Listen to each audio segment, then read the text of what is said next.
कराने की नीयत से तमाम जो ये कार्रवाइयां हैं, गतिविधियां हैं, वो लॉरेंस बिश्नोई गैंग की ओर से की जा रही है। बहुत बहुत शुक्रिया आपका शाहिद तमाम जानकारी। खबरों में आगे बढ़ते हैं और आपको बताएं, मुंबई में एक दौर था जब दाऊद की दहशत अपनी चरम सीमा पर थी। फिल्म जगत हो, उद्योग जगत हो, पर दाऊद गैंग का जो गलब है वो लगातार छाया रहा है। तो वहीं दूसरी ओर आपको बता दें कि मुंबई में एनकाउंटर का दौर शुरू हुआ और एक एक करके मुंबई में सभी गैंग का खात्मा शुरू हुआ। अधिकतर मुंबई छोड़कर फरार होने में ना ही अपनी भलाई समझी। फिल्म इंडस्ट्री में डर और दहशत, डर के मारे चुप है सितारे। बिश्नोई गैंग का खौफ, कई बड़े सितारों को धमकी भरे कॉल आए, लेकिन वे सामने आने से डर। मुंबई में दौर था जब दाऊद की दहशत अपनी चरम सीमा पर थी। फिल्म जगत, उद्योग जगत पर दाऊद गैंग का दबदबा था। फिर मुंबई में एनकाउंटर का दौर शुरू हुआ और एक एक करके मुंबई में सभी गैंग का खात्मा हुआ। अधिकतर लोग मुंबई छोड़कर फरार होने में ही अपनी भलाई समझी, लेकिन एक और आहट ने मुंबई पुलिस की नींद उड़ा दी। हालांकि मुंबई पुलिस इनकी कमर तोड़ने के लिए हर संभव कोशिश कर रही है। जैसे हाल ही में रोहित शेट्टी के घर पर फायरिंग की गई, उसके बाद पुलिस ने कई लोगों को गिरफ्तार किया। ये सभी लॉरेंस बिश्नोई गैंग के सदस्य हैं। इनके खिलाफ मुंबई पुलिस ने मोका कानून के तहत कार्रवाई शुरू की। रोहित शेट्टी के बंगले पर फायरिंग को बताया था ट्रेलर। शुभम लोनकर का नाम आया था सामने। बॉलीवुड इंडस्ट्री को धमकी, जेल में बंद है लॉरेंस बिश्नोई। फिर कैसे चल रहा है नेटवर्क? हालांकि रोहित शेट्टी के घर पर फायरिंग करने वाले शूटर तक अभी तक पुलिस नहीं पहुंच पाई है। वहीं दूसरी तरफ बिश्नोई गैंग ने कई और बॉलीवुड सेलिब्रिटी को धमकी देकर उनसे करोड़ रुपए की वसूली की मांग कर दी है। रिटायर्ड एसीपी राजेंद्र द्विवेदी का कहना है,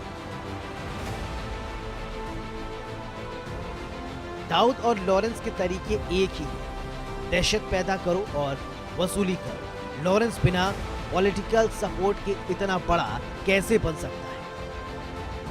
बिश्नोई गैंग के बारे में मैं इतना ही कहना चाहूंगा, चाहे बिश्नोई गैंग हो या इतिहास जमा हो चुके ये दाऊद डी कंपनी हो, दोनों दिखावे के इनके सिद्धांत भले ही अलग अलग हों, पर कार्यशैली दोनों की एक जैसी ही है। और बिना पॉलिटिकल सपोर्ट के इस तरह से इतने सीरियस या गंभीर तरह के अपराध कोई भी गैंगस्टर या कोई भी गैंग करना संभव नहीं है। और यदि इस समय बिश्नोई गैंग को न दबाया गया, उन पर अंकुश न लाया गया, तो वह दिन दूर नहीं है कि दाऊद से भी ज्यादा खूंखार आतंकवादी इस देश के लिए सिद्ध होगा।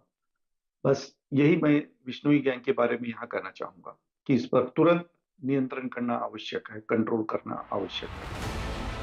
सूत्रों से मिली जानकारी के मुताबिक बिश्नोई गैंग ने अभिनेता सलमान खान के बाद अब उनके जीजा और अभिनेता आयुष शर्मा को धमकी देते हुए करोड़ रुपए की वसूली मांग की है। सूत्रों के मुताबिक आयुष शर्मा को यह धमकी ईमेल के जरिए दी गई है, जिससे एक्सटर्शन की मांग करते हुए नीचे लॉरेंस बिश्नोई ने लिखा है। हालांकि इस मामले में अब तक आयुष शर्मा की तरफ से पुलिस में कोई शिकायत दर्ज नहीं कराई गई, लेकिन पुलिस एहतियातन सावधानी बरतते हुए लगातार अपनी पैनी निगाह बनाए हुए। आयुष शर्मा सलमान खान की बहन अर्पिता खान के पति हैं। राज्य के मुख्यमंत्री ने लॉरेंस और उसकी गैंग को खत्म करने की बात की। देखिए, पहली बात तो यह है कि जिन लोगों ने किया उनको अरेस्ट किया है, और ये संदेशा भेजने वाले सही है कि गलत है, या बहती गंगा में कोई हाथ धो रहा है, इसको भी ढूंढने का काम चल रहा है। कोई भी गैंग हो मुंबई में, हम उनको पैर पसारने नहीं देंगे। इससे पहले भी प्रयास जिन्होंने किया, मुंबई पुलिस ने उनको अपनी जगह दिखाई है, और अभी भी कोई भी प्रयास करेगा तो जगह दिखाई जाएगी। कई बार ये ध्यान में आता है कि कुछ पब्लिसिटी लेने के लिए भी ऐसी चीज़ें की जाती है, क्योंकि जब किसी स्टार के स्टाफ को धमकी मिलती है तो उसकी बड़ी खबर बन जाती है और फिर वो दिन भर खबर चलती है, उसमें से पब्लिसिटी लेने की भी कोशिश होती है। तो मुझे लगता है इससे किसी को डरने की आवश्यकता नहीं है।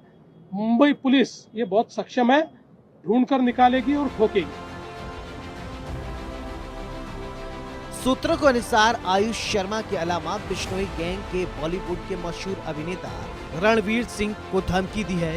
रणवीर सिंह को ये धमकी व्हाट्सएप वॉइस नोट के जरिए भेजी गई है, जिसमें धमकी देने के दौरान लॉरेंस बिश्नोई का नाम लेते हुए उनसे करोड़ रुपए की वसूली मांगी गई है। इस धमकी के बाद पुलिस ने रणवीर सिंह पर जानकारी दी, जिसके बाद उनकी सुरक्षा को बढ़ाते हुए उनके प्रभा देवी इलाके में मौजूद घर के बाहर हथियारबंद पुलिस कर्मियों की तैनाती कर दी गई है, जो कड़ी निगरानी कर रहे हैं। सूत्रों के मुताबिक धमकी आने के बाद रणवीर सिंह से उनके घर पर मिलने आने वालों की बाकायदा जांच करके अंदर छोड़ा जा रहा है।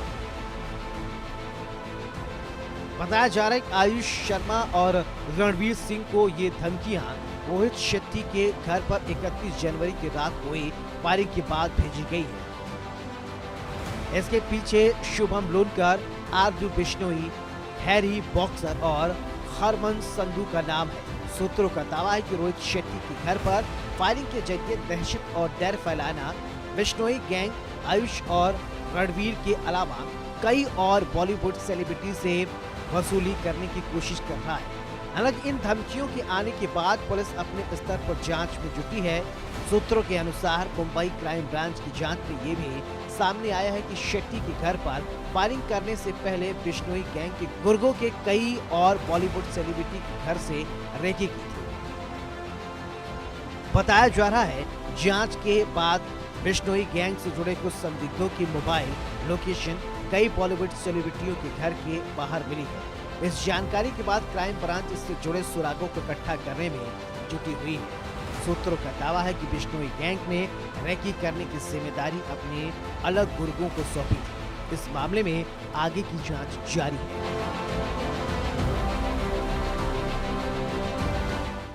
लॉरेंस बिश्नोई ये वो नाम है जिसने काले हिरन की हत्या के मामले में सलमान खान को भी निशाना बनाने की कोशिश की और उसके बाद न सिर्फ निशाना बनाया बल्कि सलमान खान पर हमला करने की भी कोशिश की। लेकिन इस खेल के पीछे एक और खेल चल रहा था। यह खेल था वसूली का। लॉरेंस काले हिरन की हत्या की पुश्तपनाही में अपनी वसूली का यह साम्राज्य जेल से बैठकर देश के अलग अलग हिस्सों में स्थापित करना चाहता था। वो दिन दूर नहीं, अगर लॉरेंस पर लगाम नहीं लगाई गई तो वो न सिर्फ देश के लिए बल्कि हर उस शख्स के लिए हानिकारक साबित होगा जैसे आज के दौर में दाऊद इब्राहिम। कैमरामैन संजय के साथ शाहिद अंसारी, इंडिया न्यूज, मुंबई।